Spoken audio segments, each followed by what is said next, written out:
Pourquoi les RH devraient utiliser l'ikigai? Cette vidéo vous est consacrée à vous, RH, professionnels des ressources humaines ou dirigeants, mais aussi à vous qui êtes en train de regarder cette vidéo parce que vous pouvez être un bon relais auprès de vos RH, de votre entreprise. Dans cette vidéo, je vais vous montrer en quoi l'ikigai peut être un véritable outil, un véritable levier de motivation pour les collaborateurs et surtout pourquoi les RH devraient utiliser l'ikigai dans leur quotidien. Bonjour et bienvenue, je m'appelle Stéphanie et je suis justement une ancienne DRH. J'ai pratiqué l'ikigai en entreprise et j'ai vu les bénéfices que ça pouvait apporter. Je suis maintenant conférencière et coach professionnel et j'accompagne les entreprises et leurs collaborateurs à travailler autour de leur raison d'être, de leur motivation, de leur niveau d'engagement pour qu'ils soient plus heureux dans leur travail. Je vous invite d'ailleurs à télécharger, si ce n'est pas encore fait, le guide des 10 clés pour être plus motivé, plus heureux dans votre job et donc plus engagé aussi. N'hésitez pas, c'est gratuit et vous trouverez le lien dans la description de cette vidéo. Alors pourquoi les RH devraient utiliser l'ikigai? 3 points que j'aimerais vous présenter dans cette vidéo. C'est parti, on démarre avec le premier point. Qu'est-ce que l'ikigai? C'est une méthode japonaise qui signifie raison d'être et joie de vivre. Donc ça veut clairement dire que cette méthode-là va permettre à tous ceux qui la pratiquent de combiner du plaisir, donc la joie de vivre, avec de la raison d'être, c'est-à-dire un sens que vous allez donner à votre mission, à votre activité ou à votre métier. Cet ikigai se décompose en 4 parties qui vous permettent de réfléchir sur les plaisirs, c'est-à-dire qu'est-ce que j'aime faire, là où est-ce que je prends vraiment plaisir à faire quelque chose. Les talents de la personne, quelles sont ses compétences, ses talents, qu'est-ce qu'elle fait de superbement bien là où elle excelle. Ensuite, les besoins. Quels sont les besoins de notre entreprise? Quels sont les besoins où nous aurions justement des compétences à proposer, où nous aurions besoin d'être meilleurs? Et enfin, les revenus. En quoi je peux permettre à la personne d'être payée pour ce qu'elle propose. Je vous invite vraiment, c'est trop court ici pour vous parler en détail de cette méthode japonaise, mais en tout cas c'est un très bon début pour pouvoir mettre du sens dans son travail et du plaisir, du fun dans son quotidien. Donc, qu'est-ce que l'ikigai? Je vous invite vraiment à découvrir cet outil sur Internet parce qu'il va vous ouvrir le champ des possibles, notamment en termes de gestion des compétences et le développement de la formation dans votre entreprise. Ensuite, les avantages de l'ikigai pour les RH. Parce que là, on a vu que l'ikigai, c'était surtout de prendre du plaisir, de donner du sens à son métier, de travailler sur ses talents, ses compétences. Vous êtes peut-être en train de vous dire, je ne vois pas en quoi, moi, RH, je suis concernée par cet outil. Eh bien là, c'est là où je vais vous apporter une réflexion et quelques outils, quelques réponses, parce que concrètement, si vous aidez vos salariés à utiliser l'ikigai pour eux, ils vont être beaucoup plus motivés parce que vous allez travailler avec eux. Il faut bien évidemment que ce soit intégré dans votre politique RH. Si vous faites ça, mais que derrière, il n'y a pas de suite, ça va faire un flop total et vous allez plutôt avoir de la déception et de la frustration à gérer auprès de vos collaborateurs.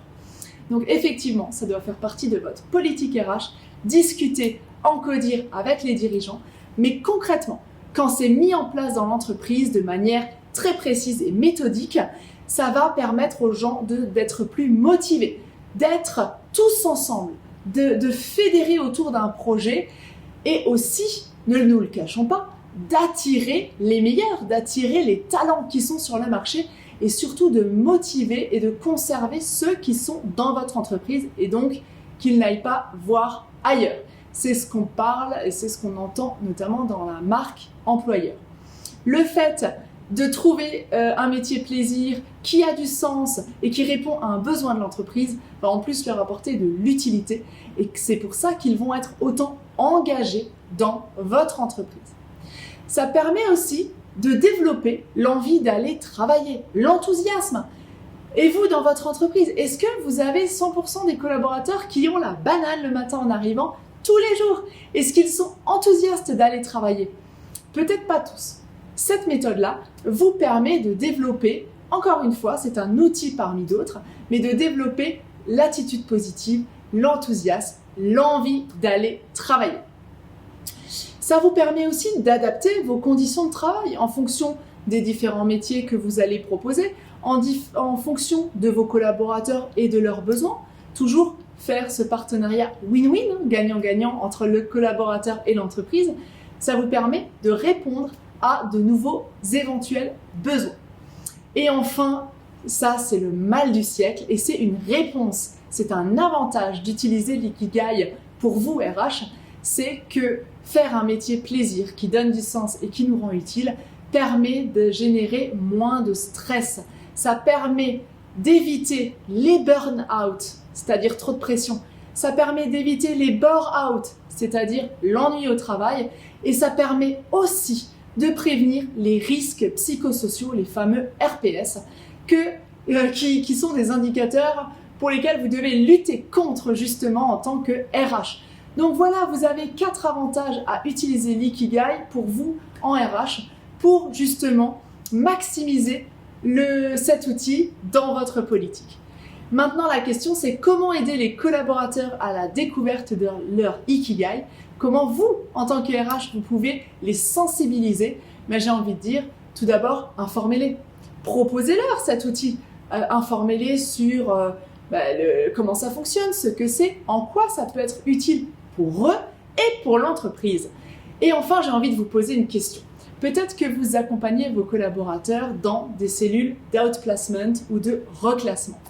Pourquoi ne proposer que du reclassement alors que vous pouvez anticiper tout ça en proposant justement de l'ikigai pour qu'ils puissent être motivés à rester chez vous et que vous aussi, vous puissiez utiliser leurs compétences dans l'entreprise, dans ce qui est utile pour l'entreprise.